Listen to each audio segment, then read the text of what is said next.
11 का तड़का। ठीक है, ये 11 क्वेश्चन इसमें पूछे जाएंगे जो बिहार दरोगा और बीपीएससी के लिए मोस्ट इंपॉर्टेंट होंगे। तो बिना टाइम गवाए इसको स्टार्ट करते हैं। पहला क्वेश्चन है, मांग का नियम किसने दिया था? कौन सा नियम? मांग का नियम किसने दिया था? तो याद रखना है, सबसे पहले किन्स के बारे में बात करते हैं। किन्स ने कौन सा लॉ दिया था? ब्याज का तरलता का सिद्धांत। ब्याज का तरलता सिद्धांत ये किसने दिया था? ये किन्स ने दिया था। मार्शल, राइट आंसर क्या है? मार्शल। मांग का नियम आ जाए या मांग का लोच आ जाए, आपका आंसर होना चाहिए मार्शल। कौन होगा? मार्शल। कौन होगा? मार्शल होगा। ठीक है, दूसरा है डॉक्टर डाल्टन। क्या नाम है? Doctor Dalton. अधिकतम सामाजिक कल्याण, अधिकतम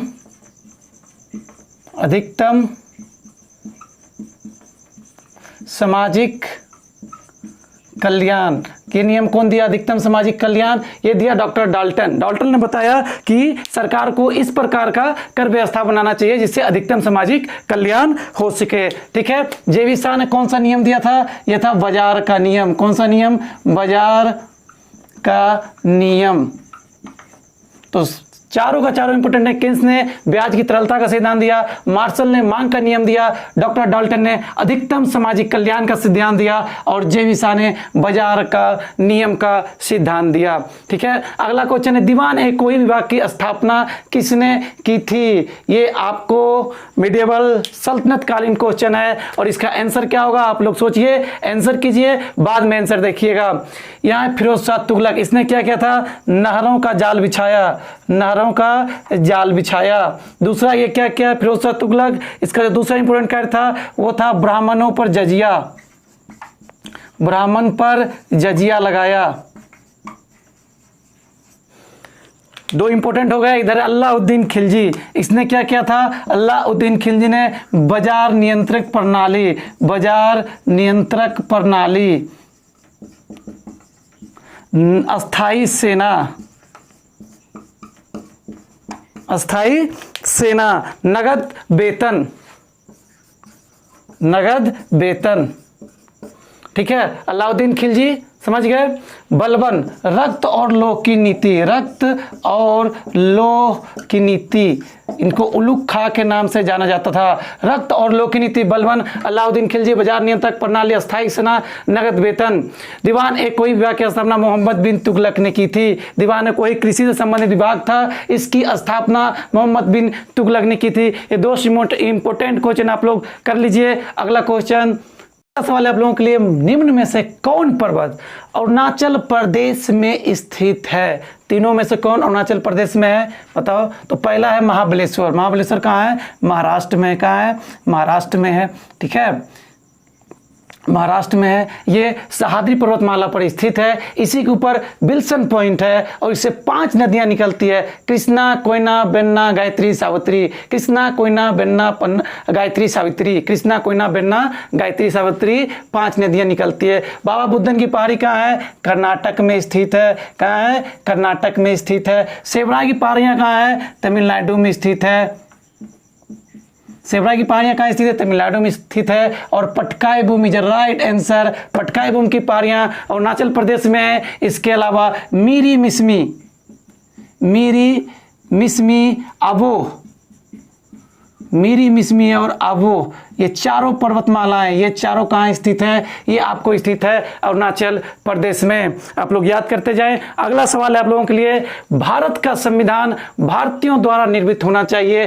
पहली बार किसने कहा था भारतीयों का संविधान भारतीयों के द्वारा निर्मित होना चाहिए, ना कि कोई विदेशी आके संविधान बनाकर चला जाए? ये बात सबसे पहले किसने कहा था? फटाफट आप लोग आंसर कीजिएगा, बाद में आंसर देखिएगा। बाल गंगाधर ने पहली बार संविधान का निर्माण किया था। पहली बार संविधान की मांग तिलक ने की थी। पहली बार तिलक ने 1896 में, कब? 1896 में की थी। एम.एन. रॉय संविधान सभा की मांग की थी। संविधान सभा, क्या? संविधान सभा के तहत क्या बोला? संविधान सभा के तहत संविधान का निर्माण हो, संविधान का निर्माण हो। ठीक है। जवाहरलाल नेहरू वयस्क मताधिकार, क्या इन्होंने दिया? वयस्क मताधिकार। क्या दिया इन्होंने? वयस्क मताधिकार। वयस्क मताधिकार के आधार पर, मताधिकार के तहत संविधान सभा का निर्माण, संविधान सभा का निर्माण। तो गांधी जी ने पहली बार, किसने? गांधी जी ने पहली बार, कौन? गांधी जी ने पहली बार क्या बोला? भारत का संविधान भारतीयों के द्वारा निर्मित होना चाहिए। सबसे पहली बार संविधान की मांग की थी बाल गंगाधर तिलक। और सबसे पहली बार जिसने बोला कि संविधान का निर्माण एक संविधान सभा के माध्यम से हो, वो थे हमारे कौन? एम.एन. रॉय थे। और जवाहरलाल नेहरू जो थे, उन्होंने पहली बार बोला संविधान सभा में जो लोग चुन के आएंगे वो वयस्क मताधिकार के तहत आएंगे और वही लोग संविधान का निर्माण करेंगे। चलिए, तो अगला सवाल आप लोगों के लिए, मॉन्ट्रियल प्रोटोकॉल का संबंध किससे है? तो मॉन्ट्रियल प्रोटोकॉल का संबंध किससे है? आप लोग फटाफट आंसर लिखिए, तब तक हम आपको दूसरे ऑप्शन के बारे में बताते हैं। ग्रीन हाउस पे हुआ था 1997 में Kyoto protocol. Kyoto protocol, Kyoto कहाँ है? क्योटो है जापान में। ग्रीन हाउस पे हुआ था जापान पे, जो कि क्योटो प्रोटोकॉल था। ठीक है। दूसरा रामसर का 1971 कहाँ हुआ था? ईरान में हुआ था। इसका संबंध किससे है? आर्द्र भूमि से इसका संबंध है। इसका संबंध किससे है? आर्द्र भूमि से है। तीसरा है जलवायु परिवर्तन। जलवायु परिवर्तन 1992 पृथ्वी सम्मेलन हुआ था। पृथ्वी सम्मेलन रियो डेनरोजियो में हुआ था। कहाँ? रियो में हुआ था। रियो में हुआ था। और इसका संबंध किससे है? रियो डेनरोजियो कनाडा में स्थित है। इसका संबंध है जलवायु परिवर्तन से। ठीक है। उसके बाद ओजोन संरक्षण से संबंध है किसका? ये आपको राइट आंसर है। ओजोन संरक्षण का संबंध किससे है? मॉन्ट्रियल प्रोटोकॉल का संबंध ओजोन संरक्षण से है। यह 1987 में बना था। ठीक है। तो याद रखिएगा। अगला सवाल है, ऑक्सीटोसिन हार्मोन कहां से स्रावित होती है? इसका सिक्रेशन कहां से होता है? किस ऑर्गन से इसका सिक्रेशन होता है? किस ग्लैंड से इसका सिक्रेशन होता है? आप लोग आंसर टाइप करो, तब तक मैं दूसरे ऑप्शन का आंसर बताता हूं। हाइपोथैलेमस। हाइपोथैलेमस से बहुत सारे हार्मोन निकलते हैं, जिसमें से GISH होगी, GIRH,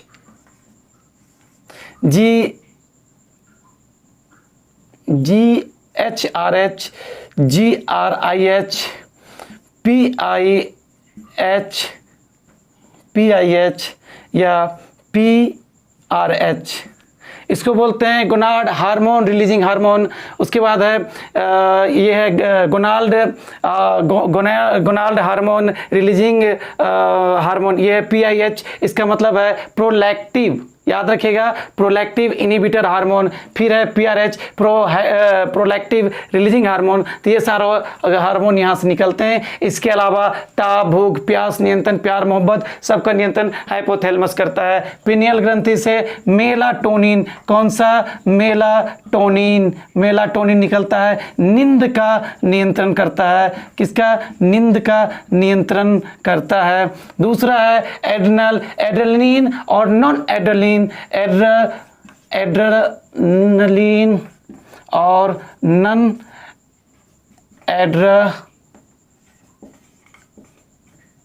एड्रेनलिन, नॉन एड्रेनलिन कहां से निकलता है? एड्रेनल से निकलता है। पिनियल से कौन कौन? मेटाटोनिन नींद का नियंत्रण करता है। हाइपोथैलेमस से GHRH, GRIH, PIH और PRH। अगर इसके बारे में हमको व्यापक जाना है तो आप एक वीडियो है मेरा, उसको देख लें, जो कि आपको ग्लैंड से रिलेटेड है। उसके बाद है पीयूष ग्रंथि। इस ऑक्सीटोसिन हार्मोन है पीयूष ग्रंथि के अग्र पार्ट से। किस पार्ट से? पीयूष ग्रंथि के अग्र पार्ट से, इंटीरियर पार्ट से स्रावित होता है पीयूष ग्रंथि का। तो राइट आंसर आपका हो गया पीयूष ग्रंथि। इसका कार्य क्या है? तो आपको याद रखिएगा, दूध का स्रवण करता है। इसको लव हार्मोन और वर्थ हार्मोन के नाम से भी जानते हैं। चलिए, अगला सवाल है आप लोगों के लिए कि वायु का भार और घनत्व, वायु का भार और घनत्व डेंसिटी किस में मापा जाता है? अल्टीमीटर, एनीमोमीटर, एस्ट्रोमीटर या एरोमीटर में? आप लोग जवाब दीजिए, तब तक हम बाकियों का आंसर बताते हैं। अल्टीमीटर से हम लोग क्या मापते हैं? तो वायुयान की दूरी मापते हैं। क्या मापते हैं? वायुयान की दूरी। वायुयान की दूरी माप लेते हैं अल्टीमीटर से। एनीमोमीटर से क्या मापते हैं? पवन की गति और शक्ति। पवन की क्या माप लेते हैं? पवन की गति एवं शक्ति। एस्ट्रोमीटर से क्या मापते हैं? तारों की प्रकाश की तुलना करते हैं। क्या करते हैं? तारों की प्रकाश की तुलना करते हैं। याद रखिएगा, तारे की प्रकाश की तुलना।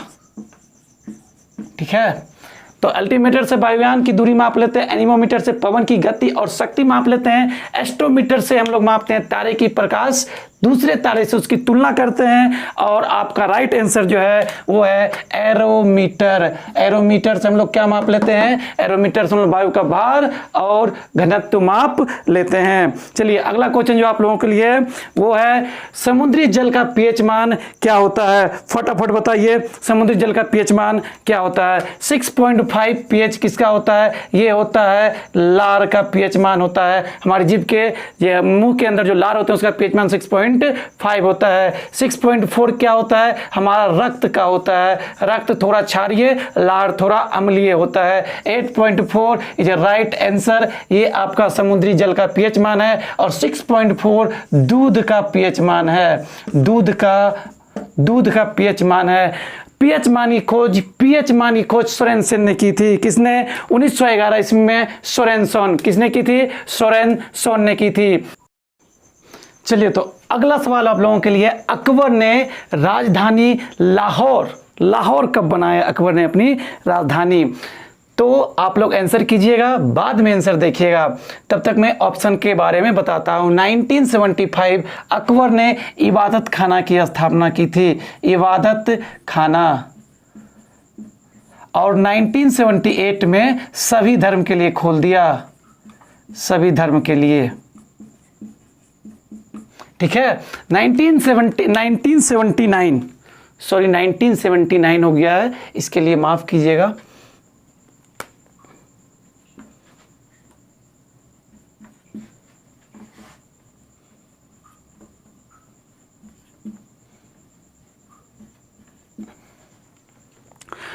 तो 1585, 1575, 1579 और 1583 याद रखिएगा। 1575 में अकबर ने इबादत खाने की स्थापना की थी।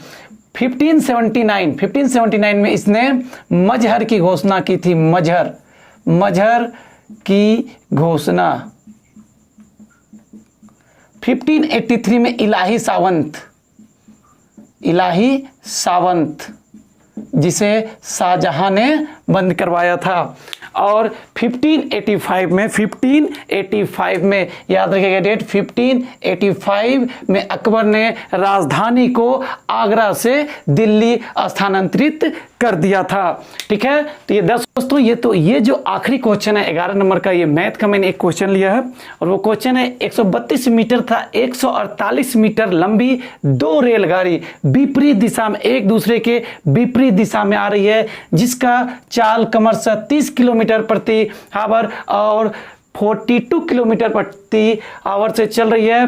तो एक दूसरे को पार करने में ये कितना समय लगाएगा? देखिए दोस्तों, इस तरह के मैथ में हम लोगों को पता है कि दोनों का रेलगाड़ी की लंबाई क्या हो जाती है? ऐड हो जाती है। तो लंबाई यानी दूरी कितनी हो जाएगी हमारी? तो 148 प्लस 132 280, ये हमारी क्या निकल गई? दूरी। ठीक है, और इस तरह के केस में क्या होता है? चाल चूंकि विपरीत दिशा में आ रहा है तो चाल भी क्या हो जाता है? ऐड हो जाता है, चाल को भी जोड़ दिया जाता है। तो ये है 42 प्लस 30, ये हो जाएगा हमारा 72। ठीक है, याद रखिए कितना हो जाएगा? 72। चूंकि ये किलोमीटर में दिया है और ये मीटर में दिया है तो हम इसको क्या करते हैं? इसे हम लोग बदल देते हैं किसमें? मीटर प्रति सेकंड में बदल देते हैं। तो इसको हम लोग क्या करते हैं? 5/18 से इंटू कर देते हैं। ये इसे 4 बार में ये हो जाएगा हमारा 20। ये हमारा हो गया 20 मीटर प्रति सेकेंड का स्पीड है, 20 मीटर प्रति सेकेंड का। और 280 किलोमीटर दूरी है। ठीक है, तो हम लोग जानते हैं समय बराबर क्या होता है? दूरी बटा चाल दूरी हमारी कितनी है 280 है, और हमने चाल क्या निकाला है 20 निकाला है, यहाँ से ये गया तो हमारा आंसर हो जाएगा 14 सेकेंड, यानी ये हो जाएगा राइट आंसर। तो ये हमारा डेली का सीरीज चलेगा दोस्तों, 10 मिनट 12 मिनट में आपको 11 क्वेश्चन करवाए जाएंगे, कहने के लिए 11 क्वेश्चन, लेकिन इसमें लगभग आप 50 क्वेश्चन 40 क्वेश्चन को कवर कर पाओगे। अच्छा लगे तो लाइक सब्सक्राइब शेयर करें।